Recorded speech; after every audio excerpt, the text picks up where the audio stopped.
Good morning, good evening, good afternoon, wherever you are in the world. I'm your host, Jay Acharya, the CEO of Aspire Consulting and Training Limited, and this is the Becoming the Leader in You podcast.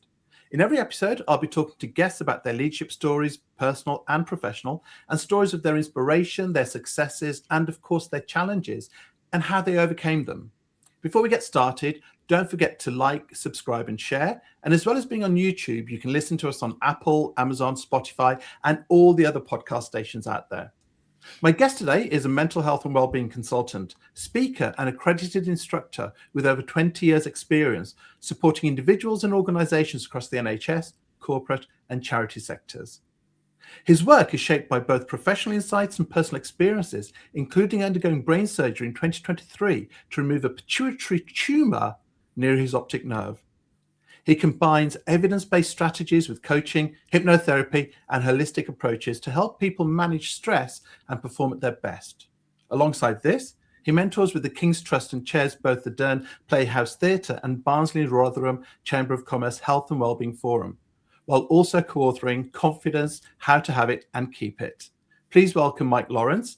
And Mike, hello, and thank you so much for taking time out of a busy schedule, by what it looks like, to come on the podcast. Thank you, Jay, for inviting me along to this podcast. And hopefully, in the time we've got together, I'll be able to share some of my interests, which I'm sure you're going to delve into, of course, and what I get up to as well.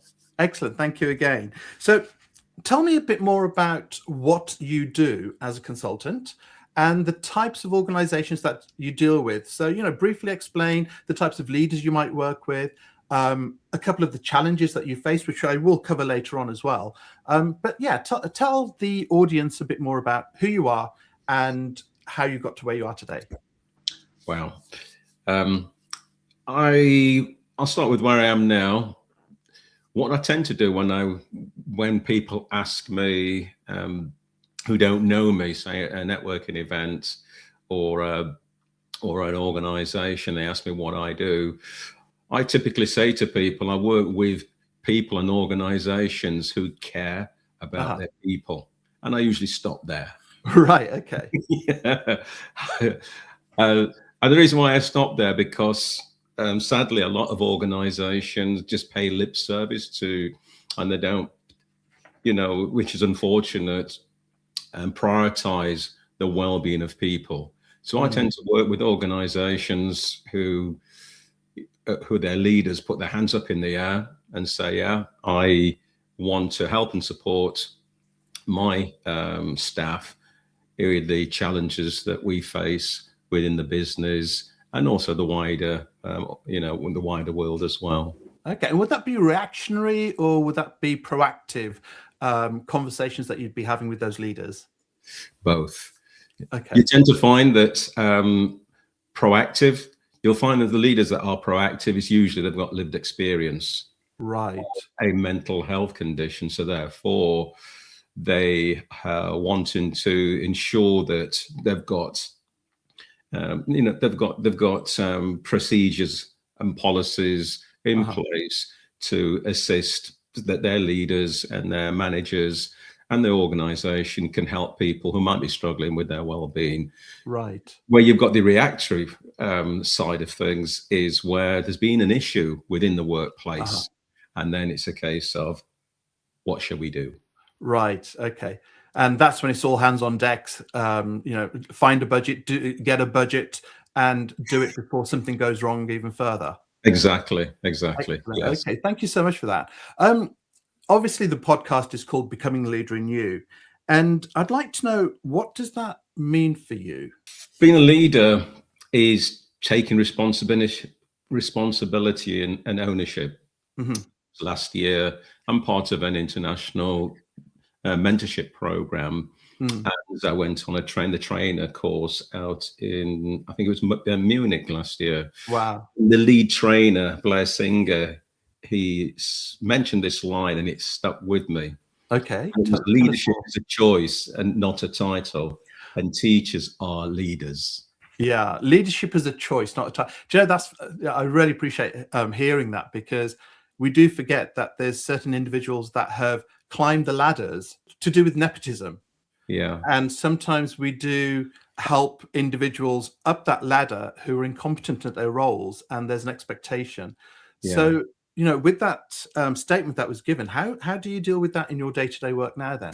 Within what I do, with the courses that I deliver, and also the talks that I do around mental health and well-being, I try to inspire the managers, the supervisors, the people within those organizations to be accountable, to be leaders, to lead by example, because many years ago, prior to coming into self-employment, which was about 8 years ago, I was in senior leadership for many years. I went to university and I trained as a leader, I trained as a manager, but going back into companies, there's very few that are actually trained. Wow. Okay. So you mentioned inspiration and having accountability. And those are some of those things that one would expect from a leader, and also from someone who's in that role as well. We have lots of examples where it doesn't work very well, and I think we've seen it more recently, but there's a lot of examples where it does work well. What parts of that leadership could you improve on? The parts which I can improve on a personal level, they could probably come from my own lived experience, my own journey, how I have gone through various challenges. I've climbed the mountain and come down the mountain, and that's in work and personal life. Yeah, because it's easy for leaders, it's easy for people to take the route of least resistance. That's what we do as human beings. Absolutely. However, but to be able to, and this can be reading motivational books, it could be having mentors. You mentioned mentors, and absolutely, mentors are really important within the scope of leadership and management, and in successful businesses. And you're also a mentor as well for a couple of organizations, so the King's Trust. So what does that entail, being a mentor?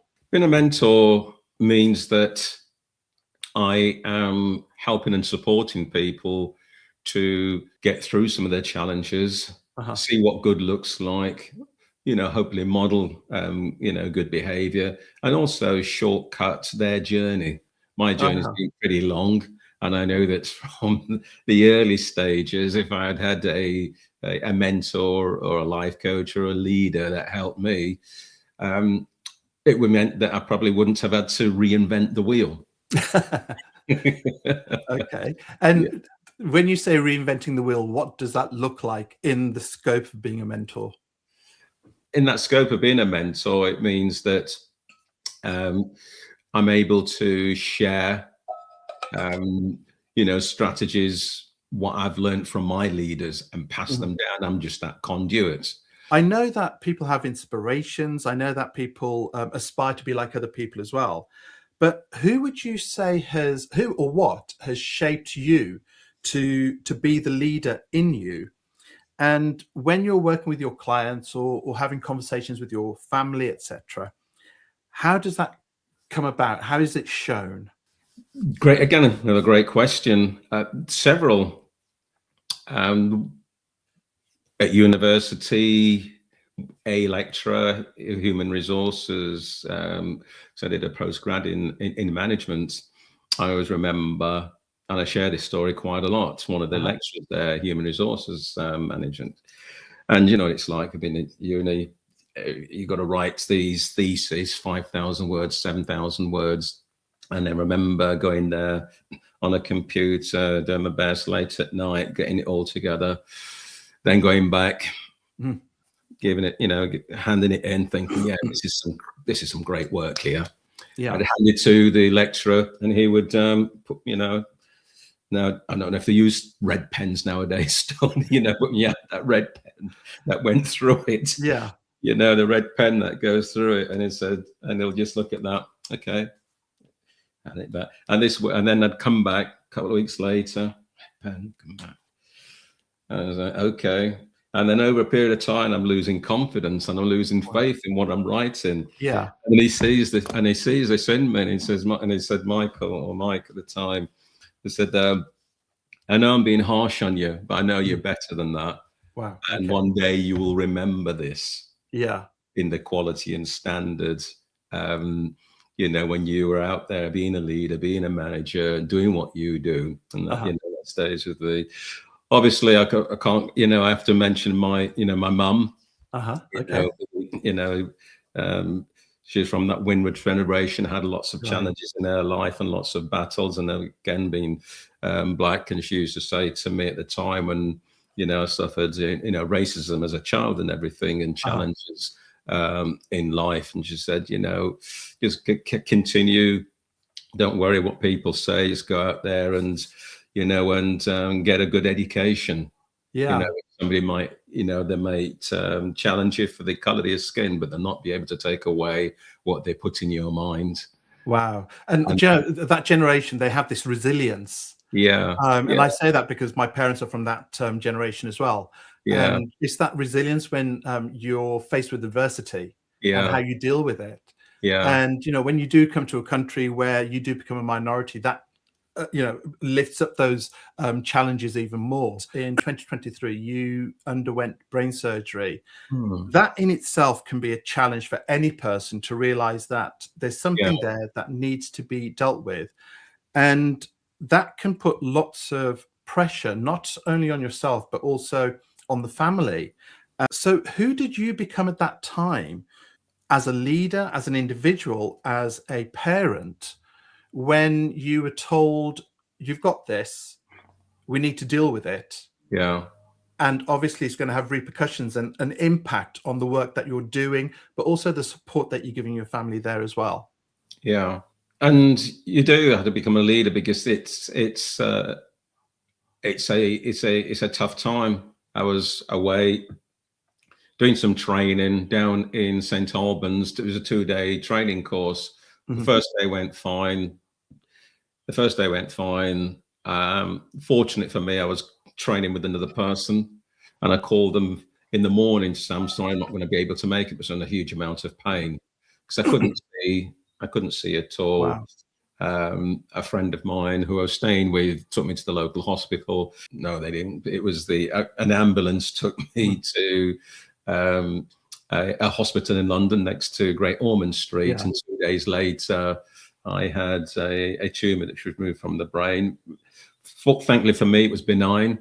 Also, at the time, I was told that the operation was successful. I was told I'm going to be off of work for 3 months. Won't be able to drive because I can't see. And also, on top of that, they're also looking into MS as well. Wow. Okay. And how does that hit a person when you're firstly diagnosed with a tumor? Yeah. Secondly, there's the potential of having MS. Yeah. As a leader, what does that do for you with the people around you? As a leader, for the people around me, it was to allow them to help me because I was normally the person that was helping them. Right. Okay. So to be able to accept the support. So when you're the person if you've got, imagine you've got your clients that you've been helping and you've been supporting, leading them through the challenges, throughout their life. And I also have to bring that into your family as well, because you're leading your family. And first and foremost, you are a parent and a husband. And yeah, absolutely. So allow your family to help you and to also listen to them. Clients would get in touch with me and say to me, what do you want? What do you need? Wow. And to say to that, and then because ordinarily automatically would say, I'm fine, I'm okay. But then I've got to practice what I preach and say, actually, if they want to say, I want to take you out for, I'll pick you up and I'll take you out to the pub to say, okay, that's okay. So it's showing the other side in regards to sometimes as a leader, you've got, it's okay to be led. Yeah. And also allow yourself to be led as well. Absolutely. And Joe, that takes you back to what you said at the very start about businesses caring about their people. Yeah, And when you've got businesses who care about the people that they work with, who yeah, aren't part of the organization, but they yeah, understand the value you bring to them and the people that they have in their employment, that yeah, says a lot about those individuals as well, about those leaders, about those managers. And I always talk about leaders, but at the same time, I'm talking about individuals who have those leadership traits. yeah, So they may not have the title, yeah, but they may be a manager, or maybe just someone that doesn't have that manager title at all, but they yeah, still take the reins of understanding what leadership is. yeah, And I've purposely not gone down the route of saying asking you the question, what is leadership? yeah, Because we could go down a rabbit hole. yeah. Firstly, let me ask, are you okay now, or are you still going through the MS procedures and being identified whether you do have the MS gene? Yeah, I'm good now. That was I was given the all clear in 2 years because I didn't think I had. Uh-huh. I didn't put my mind there. Right. Okay. I didn't even. I think I had enough on my plate. Yeah.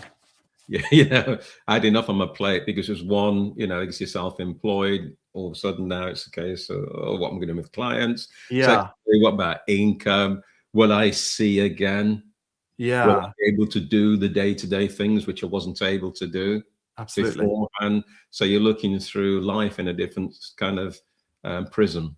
So I've got one final question for you, which is about conversations. And you've already said earlier on, even when you had the challenges with your illness, with with the operation, etc., there Hmm. was something around the fact that you still had a drive Yeah, and you still had a passion to do what you were doing, not just for your family, but also for yourself and for your clients as well.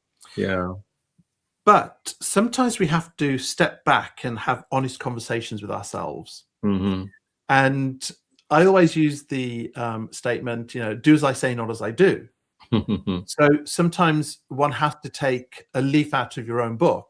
yeah. So if I was to ask you the question, what's the honest conversation that you have been avoiding, firstly with yourself, but also maybe with somebody else around you?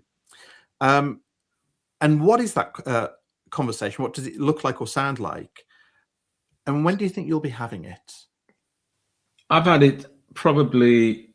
I've probably had it a few times. A few times. Okay. Yeah, because the operate. The operation that I had was a pituitary apoplexy Mhm. procedure where they do the operation, operate through your nose and the Uh-huh. base of your skull. As I said earlier, for me it was benign. It's only afterwards that to recognise that it's pretty rare. Uh-huh. It's 6 in 100,000 people. Wow.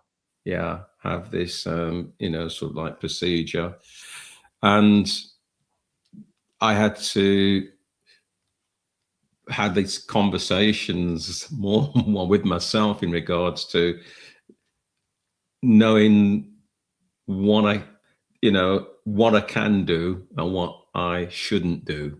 Right. Okay. Yeah, Whilst you were going through that, sorry to interrupt. Whilst you were going through yeah, that, when they explained that you did have this tumor, yeah, obviously you don't know if it's benign or yeah. not. What was going through your mind at sorry, it's not the right That's language, but what was yeah, going through your mind at the time? so much. Yeah.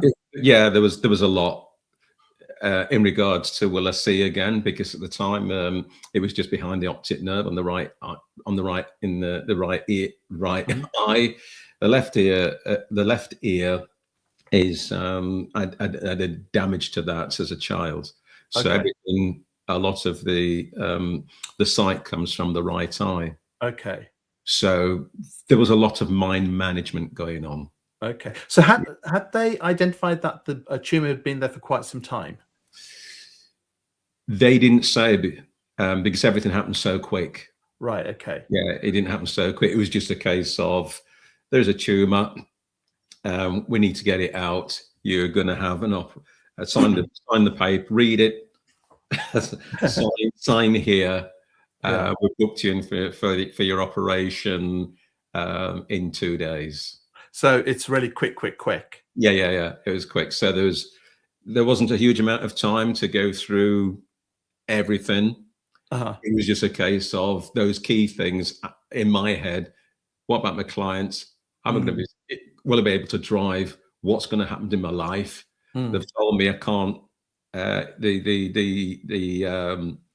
told me that the recuperation is going to be 3 months. Yeah. All these things, and so I've got one side of my brain, so going wild, and the other side, the chimp going like that. As a leader, one has to ask the questions. Yeah. If I've got this going on here, what am I doing about it? Yeah. And to be fair, and I have to bring business and politics into it at the same time, because they have a really good marriage. And when we look at politics, you see so many politicians or governments who have got those tumours, yet they don't do anything about it. True. And then they just carry on and carry on and carry on. Yeah. And it's the same in business, that you allow people to, dare I say, spread those tumors wherever in that organization, but it's how you deal with it as an individual. And I've got to say, first of all, thank you so much for sharing your examples. And, I'm glad that you're better, as better as can be. But I still come back to the question about, if there's something else that you need to tell yourself right now, what would that be? For me, it's keep doing what I'm doing. Okay. Because when I was in hospital, there was a lot of mind management going on. But what I also recognized was that I was fortunate in a way more than a lot of other people, because I looked around the hospital and there were other people struggling with their mental health. Yeah. When people came to see me and asked me how I was, it was in relation to either the neurology, it was in relation to the endocrine system in terms of the tablets. It was in terms of their part of the operation whilst I was in hospital. Nobody actually, and whilst I was in there, it dawned on me that no one's actually talking to me about my well-being, my mental health. Okay. No one. And I did, and then I came out, and whilst I was there, I asked some questions as to why. And I realized, having some of these conversations and did some research afterwards, is that the reason why they don't is because they haven't got the resources. Okay.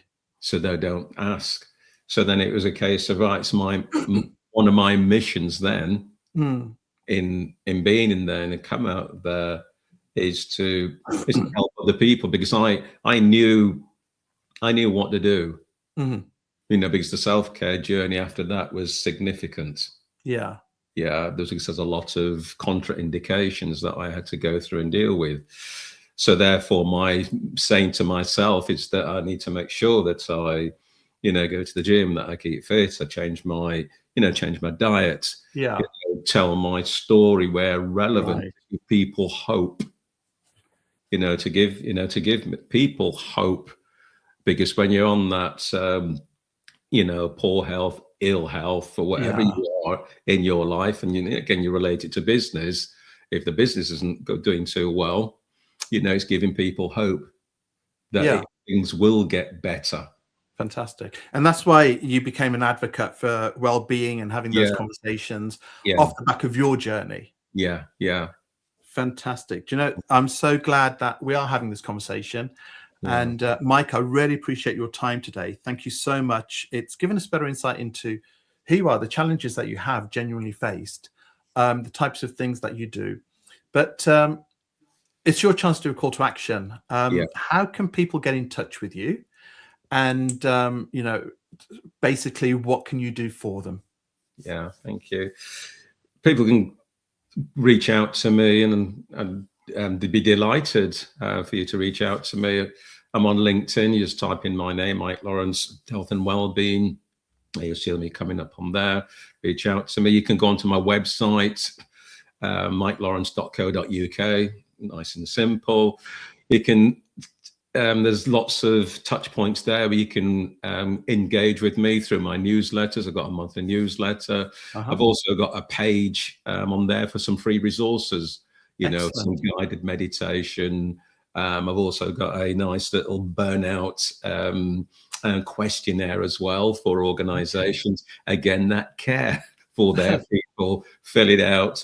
And check to see what you're doing at the moment in time, and see if there are anything else that you're able to do for your organization.